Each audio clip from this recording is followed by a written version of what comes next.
Welcome back, guys. It's that time again, final draft time for Game Week 5.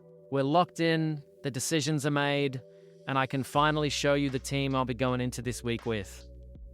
Last week was a real turning point for me. The points were flowing, and some of my picks finally delivered big. Now, the challenge is to build on that momentum, and with the international break behind us, we've got a much clearer picture of which players are fit, which ones are firing, and which ones might just be traps. In this video, I'll be going through my finalized X11, talking about the reasoning behind each pick, and reflecting a little on how I ended up here compared to my first draft. There's been some tweaks, some headaches, and yes, the transfer dilemma that's been haunting me all week is finally settled. So stay around. We'll break down the key players and why I'm trusting them this week. At the end of the day, this is the draft that's going to carry me through Game Week 5 and hopefully straight into another green arrow. Starting off in goal, we've got Robert Sanchez away to Manchester United. Now, I know a lot of people will be looking at this fixture and thinking it's a tough one, but honestly, United haven't exactly been free-flowing in attack. Their forward line still looks disjointed, and if anything, Chelsea have looked pretty solid in goal with Sanchez pulling off some good saves lately. I don't expect a clean sheet here necessarily, but Sanchez has that potential to rack up save points, and if Chelsea can keep it tight, there's every chance he walks away with more than just the standard 2. Moving into the defense, we start with Anderson at home to Brentford. Now this one I really like. Brentford have looked toothless at times, and Anderson is not just a clean sheet option, he's also shown he can pop up with bonus points and even attacking contributions. At his price, he's one of the most underrated defenders in the game. Solid home fixture, I'm very confident starting him. Next, we've got Richards away to West Ham. Richards has been one of my favourite picks this season so far, and while West Ham away isn't the easiest of fixtures, I think Palace have proven they can keep it tight defensively. Richards also gives me good value, and I don't see any reason to bench him when he's been so consistent. He's not the flashiest player in FPL terms, but the reliability is what makes him worth it. And finally, we round out the defense with Milenkovic away to Burnley. This one is interesting because Forest's under Ange are still a bit of an unknown defensively. Burnley at home can be scrappy, but let's be real, they're not exactly clinical in front of goal. I think Milenkovic could be a sneaky good pick for this week, and at the very least, I'm not expecting him to get completely run over. He's cheap, he's nailed, and sometimes that's all you need from your fourth defender. Alright, let's move on to the midfield. First up, Antoine Semenyo at home to Newcastle. Now, this is a bit of a tricky one. Newcastle have been rock solid defensively so far, and I'm not expecting fireworks here. That being said, Semenyo is in such good form right now that I just can't bench him.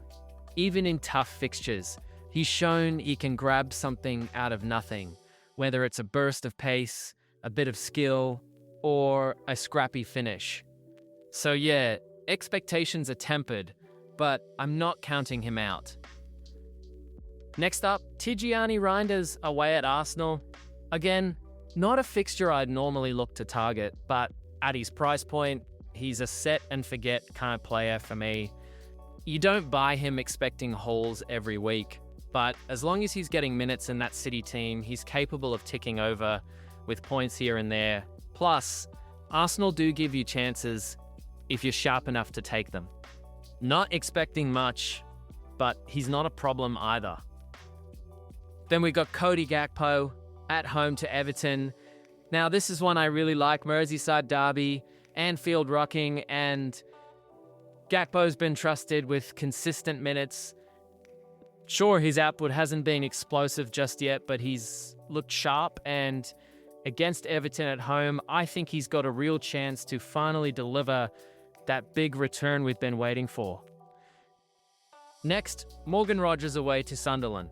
And honestly, this is the game. He has to deliver here. I've given him more than enough patience. And if he blanks again in a fixture like this, I really have to start questioning why he's still in my squad. Sunderland aren't exactly watertight at the back, so if Rogers doesn't show up, he might be the first name on the chopping block. And finally, the king himself, Mo Salah, captain, armband, home to Everton. I mean, what else can you say? He's the go-to man for Liverpool, and while he hasn't been at his electric best so far, he still finds a way to rack up points. Everton at home is the kind of fixture you want to captain him in. Penalties, talisman, guaranteed 90 minutes. For me, it's a no-brainer. All right, moving up top, let's start with Jean-Philippe Mateta away to West Ham. Now, this is one of those fixtures where you kind of grit your teeth and hope for the best. West Ham can look like a pub side one week and a Champions League contender the next. So it's hard to know what to expect, but Mateta's role is clear.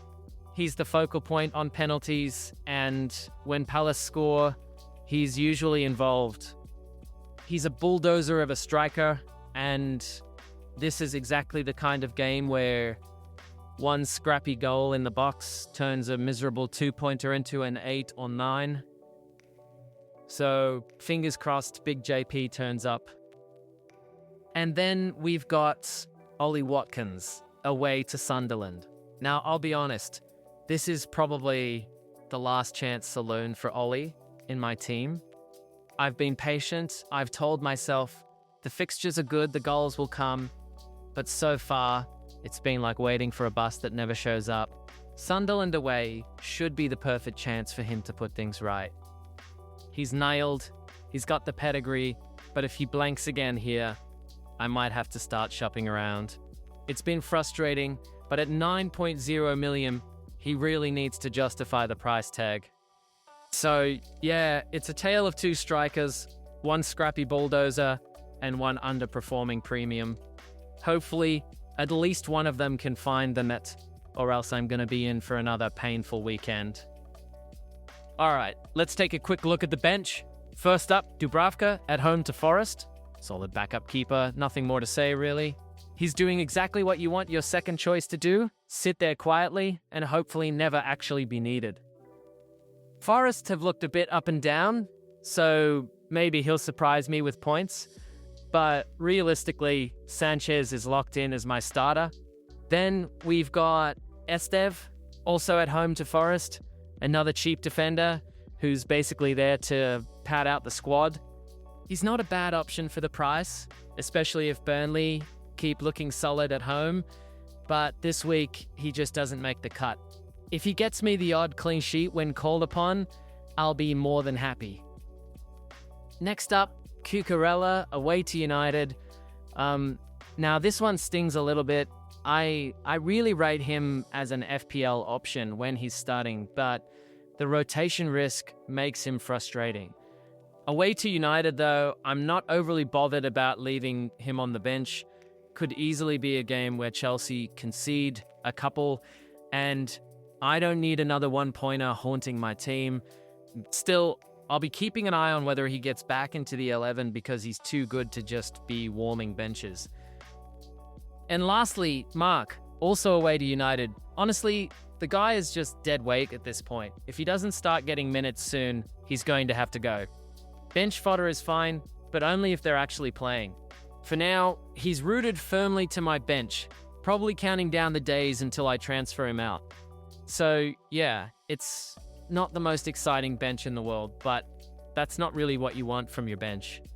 They're there for emergencies, and as long as they don't get me negative points, I'll live with it.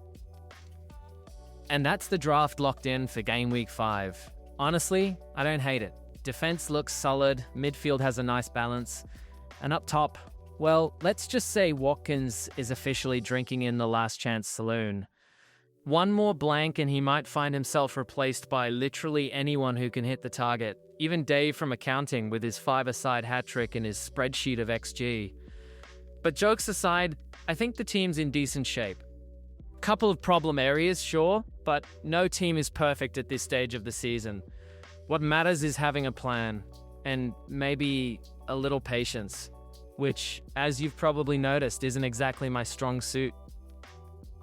Anyway, let me know what you think in the comments, who's nailed in your team this week, who's on the chopping block, and if you found some hidden gem I haven't mentioned yet, I'll happily take the credit for it, if they haul.